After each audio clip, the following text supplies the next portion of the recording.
دار نہیں ہے وہ جو دل چاہے کہتا رہے، لیکن جس نے اللہ کے رسول سے وعدہ کیا ہے کہ وہ اسلام کی حفاظت کرے گا، اسلام کا مالک بنے گا، آپ کی طرف سے وارث بنے گا، تو جو کچھ رسول چھوڑ کے گئے ہیں اس کا مجموعی طور پر وارث ہونا آپ کی ذمہ داری ہے۔ قرآن کا تحفظ بھی آپ کی ذمہ داری ہے، یعنی قرآن کا تحفظ سے مراد یہ ہے کہ عزت قرآن پہ حرف آئے تو وہاں پر آپ ہی کو سینہ سے کھڑا ہونا ہے، اور عزت اہل بیت پہ حرف آئے تو وہاں آپ ہی کو میدان میں جا کے کھڑے ہونا ہے۔ تو یہ آپ کا فریضہ ہے، اس لیے ہم دنیا کے سامنے کہہ رہے ہیں کہ یہ جو دو نظریات پیش کیے گئے کہ قرآن کو بچایا ہے تو ہم نے بچایا ہے اور ان کا قرآن سے تعلق نہیں ہے، یہ دونوں جملے آپ نے تو ہمیں نیچا دکھانے کے لیے کہہ دیا، اور آج بھی بڑے دھوم دھام سے کہتے ہیں۔ ہم لاکھ کہتے رہیں کہ ہمارا اس قرآن پہ یقین کامل ہے، یہی خدا کے رسول نے دنیا میں چھوڑا ہے، اسی طرح چھوڑا ہے جس طرح ہمارے پاس موجود ہے، اس میں کوئی رد و بدل، کوئی کمی بیشی نہیں ہوئی۔ شیخ صدوق علیہ رحمہ جو امام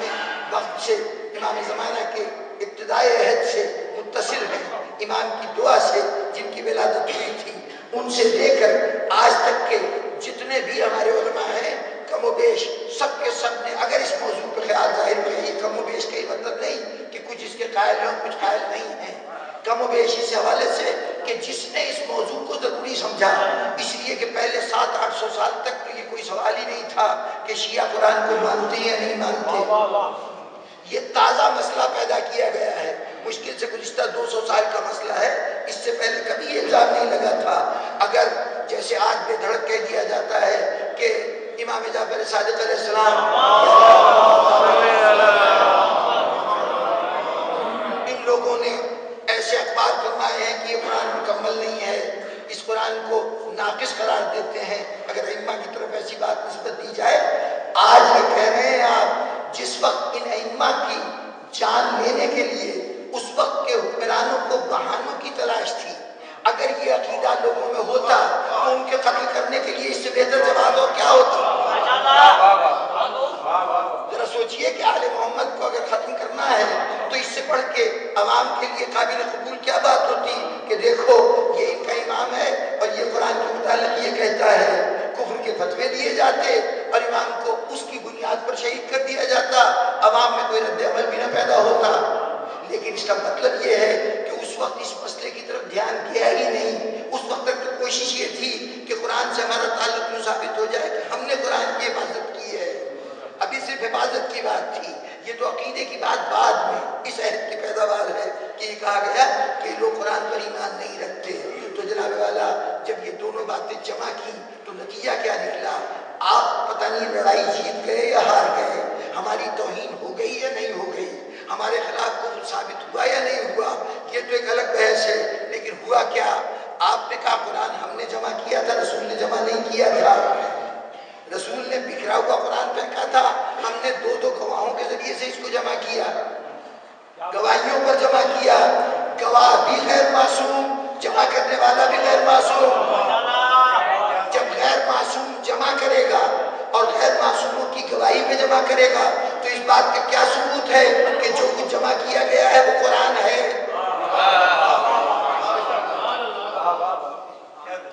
گواہ بھی جھوٹے، گواہ میں بھی جھوٹ کا امکان اور جو گواہی دے رہے ہیں ان میں بھی جھوٹے ہونے کا امکان، یا غلط فہمی ہو سکتی ہے، غلطی ہو سکتی ہے، تو جو قرآن جمع کریں گے نہ تو یہ ثابت ہوگا کہ جو جمع کیا گیا ہے یہ سب کلام خدا ہے، اور نہ یہ ثابت ہوگا کہ جتنا کلام خدا ہے وہ سب جمع ہو گیا ہے۔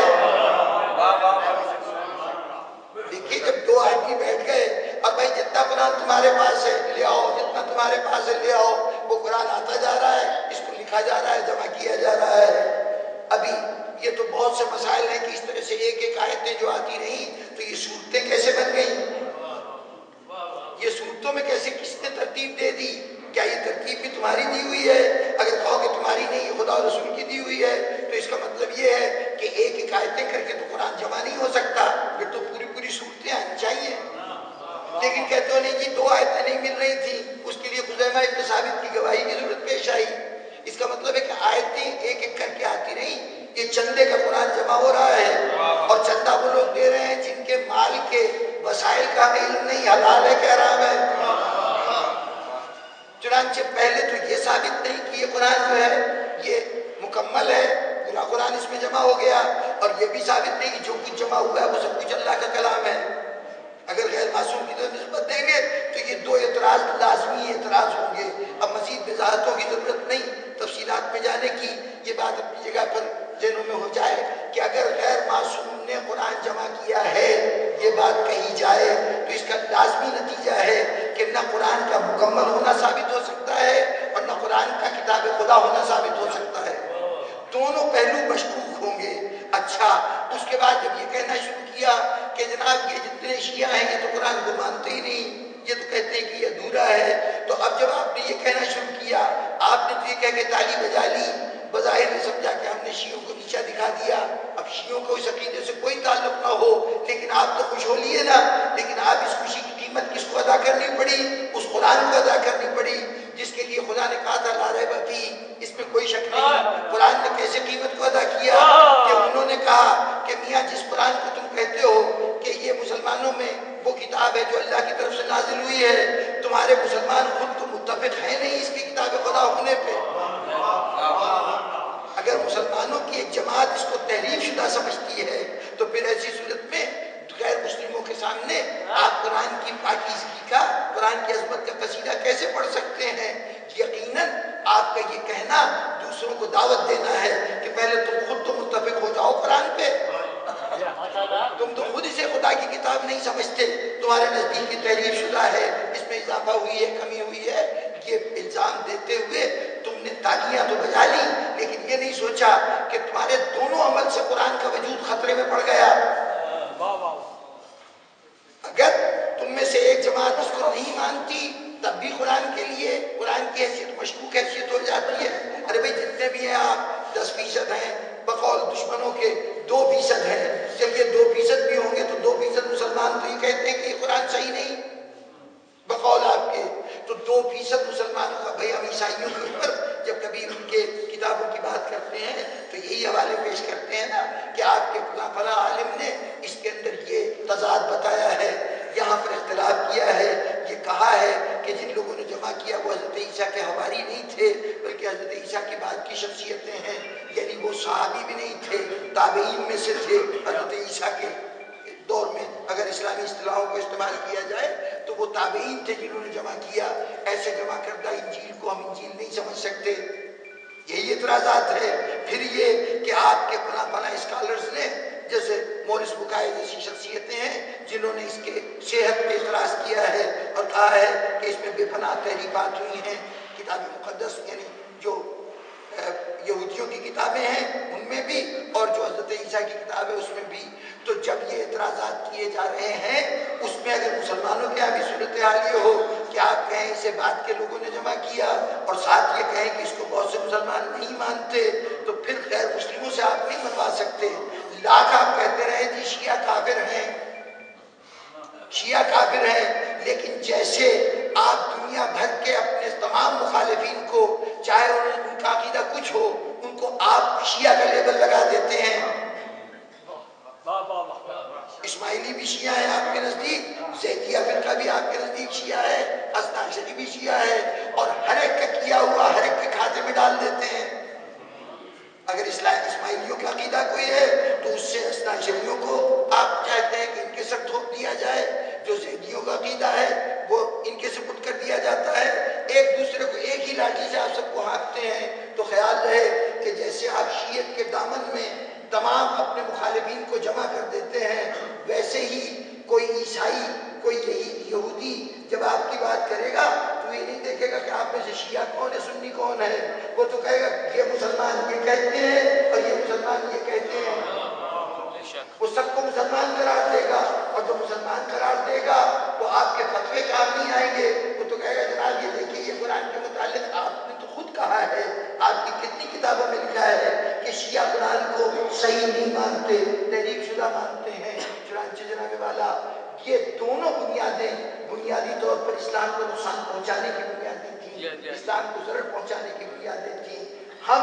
अपने अकीदे को वाज़ेह तौर पर दुनिया को बता दें कि हमारे नज़दीक कुरान मजीद इस वक्त जैसे मौजूद है, जिस शक्ल में मौजूद है, हमारा ये ईमान है, हम से जुज़्व ईमान समझते हैं कि ये कुरान मजीद जनाब रिसालत मआब सल्लल्लाहु अलैहि वसल्लम खुद तरतीब देकर जिस तरह उन्होंने मुनासिब समझा उस तरह तरतीब देकर खुद अपनी जिंदगी में छोड़ा। और जब उन्होंने छोड़ा तो उस वक्त ये अज्जा मुख्तलिफ जगहों पे मौजूद थे, लेकिन इसकी तरतीब भी मुअय्यन कर गए थे कि किसी सूरे में कौन सी आयत के बाद कौन सी आयत आएगी, कौन कौन सी आयतें किसी सूरे का जुज़ होंगी, और उसके मुकाबले उसके साथ साथ ये कि इन आयात की इन सूरतों की तरतीब क्या होगी। इन सूरतों को रसूल की ख्वाहिश के मुताबिक उनकी दी हुई तरतीब के तहत अली इब्न अबी तालिब ने जो जमा किया था कुरान, उसमें मंशाए रसूल के मुताबिक वो तरतीब दे दी थी। और ये याद रखिए कि आज जो दुनिया में कुरान मौजूद है, जिसके सर दिल चाहे आप सेहरा बांधिए, जिसके दिल चाहे सर सेहरा बांधिए, लेकिन तारीख की इस अजीब व गरीब हकीकत से आप इनकार नहीं कर सकते कि आज इस जमाने में आज 28 नवंबर सन 1910 को सूरत अहवाल ये है कि मैंने जो दुनिया के मुख्तलिफ हिस्सों में कुरान मजीद के कलमी नुस्खे मौजूद हैं, उनमें जो ये कहा जाता है कि ये अली ये फला के हाथ का लिखा हुआ है, ये फला के हाथ का लिखा है, तो कम अज कम 20 नुस्खों का शुमार किया है। आज की बात कर रहा हूँ कि आज तक कम अज कम 20 नुस्खों का शुमार किया है जो अली इब्न अबी तालिब से मंसूब किए गए, उनके हाथ के लिखे हुए हैं।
आज भी ये नुस्खा मौजूद है। उसके बाद